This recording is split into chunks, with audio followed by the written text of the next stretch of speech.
Halo guys, balik lagi dalam channel gua. Guys, untuk video gua hari ini, gua ingin menceritakan tentang kasus yang sangat mengerikan, di mana semua berawal dari perselingkuhan. Seorang istri yang menjadi otak pembunuhan sadis terhadap suaminya sendiri. Bagaimana kisahnya? Yuk, kita simak videonya.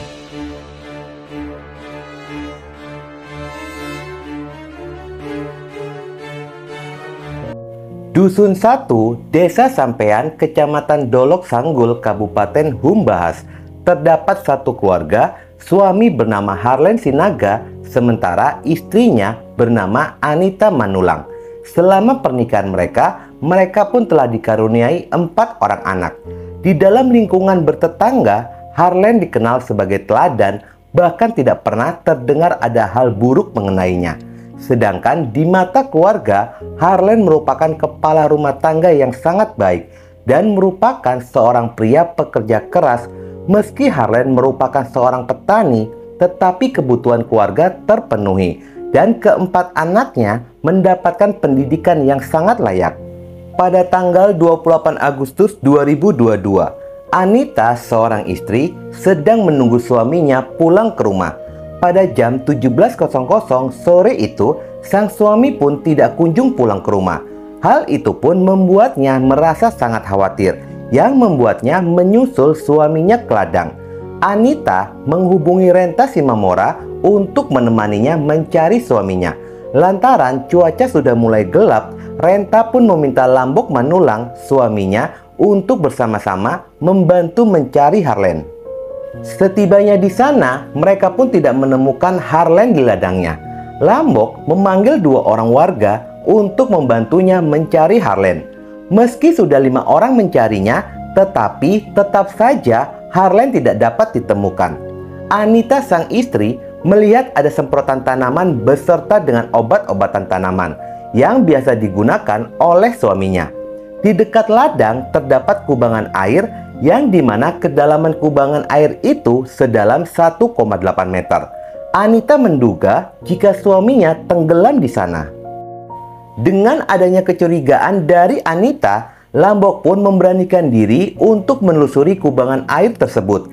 Di saat itulah Lambok pun berhasil menemukan Harlen dalam posisi tenggelam di dalam kubangan air tersebut. Harlen ditarik ke pinggir, namun Harlen sudah meninggal dunia. Kenyataan itulah membuat Anita, sang istri, menangis sangat histeris. Terlihat dia sangat syok mendapati suaminya telah meninggal dunia. Kejadian ini pun segera dilaporkan kepada pihak kepolisian.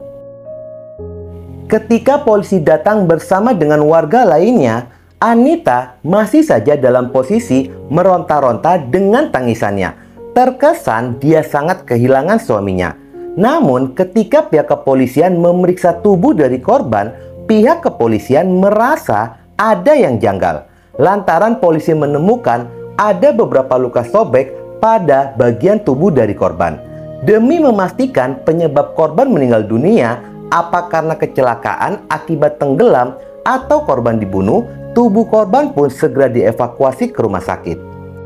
Pada saat tim forensik melakukan pemeriksaan pada tubuh korban, yang dimana dokter menemukan adanya sejumlah luka yang diakibatkan hantaman benda tumpul pada kepala bagian belakang, alis, bibir, dahi, dan telinga sebelah kiri. Hasil forensik itulah menguatkan dugaan jika meninggalnya korban bukan karena tenggelam, melainkan dibunuh menggunakan benda tumpul.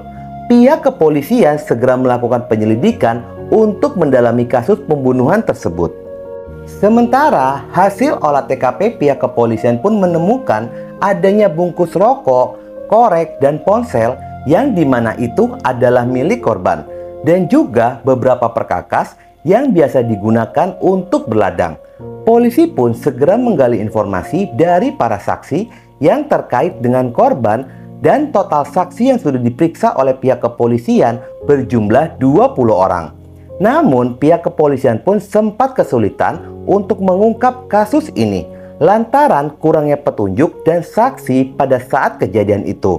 Namun upaya polisi pun bisa mengungkap kasus ini tidak berhenti, dan perlahan demi perlahan kasus ini pun pasti terungkap.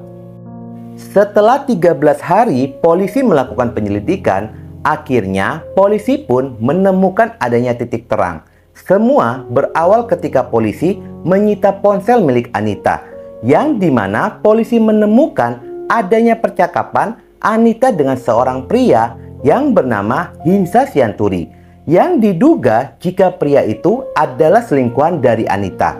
Di dalam pesan itu banyak pesan mesra hingga rencana untuk menikah. Setelah dilakukan pendalaman, ditemukan sebuah pesan yang dimana Anita menantang Hinsa jika ingin menikahinya, dia harus membunuh suaminya. Tantangan itu pun disanggupi oleh Hinsa. Dengan adanya sejumlah pesan tersebut, polisi pun bergerak melakukan penangkapan kepada Hinsa. Pada saat dilakukan interogasi, Hinsa pun mengakui perbuatannya jika dialah pelaku pembunuhan. Hinsa mengakui melakukan pembunuhan karena dirinya disuruh oleh Anita, istri sah dari korban, lantaran Hinsa merupakan selingkuhan dari Anita. Dia pun mengakui sudah 3 bulan menjalani perselingkuhan dengan Anita dan sudah 4 kali Hinsa diberi jatah oleh Anita di hotel ketika suaminya sedang berada di ladang. Hinsa mengakui tega melakukan pembunuhan karena merasa ditantang oleh Anita jika ingin menikahinya, maka dirinya harus membunuh korban suami dari Anita. Adanya pengakuan itu pun, polisi kembali bergerak dan melakukan penangkapan kepada Anita. Namun, penangkapan Anita ini sangat mengejutkan beberapa pihak, termasuk pihak keluarga, lantaran tidak ada yang menyangka jika Anita adalah pelakunya, karena semua tertipu oleh sandiwara dari Anita yang memperlihatkan perasaan terpukul karena suaminya telah meninggal dunia. Ketika di kantor polisi, Anita pun sudah tidak dapat mengelak lagi dan dia pun mengakui perbuatannya. Anita mengaku motif dari pembunuhan ini lantaran dirinya merasa sakit hati pernah dipermalukan oleh suaminya di hadapan keluarga. Dan saat itu Anita pun sudah menjalin hubungan dengan pelaku Hinsa.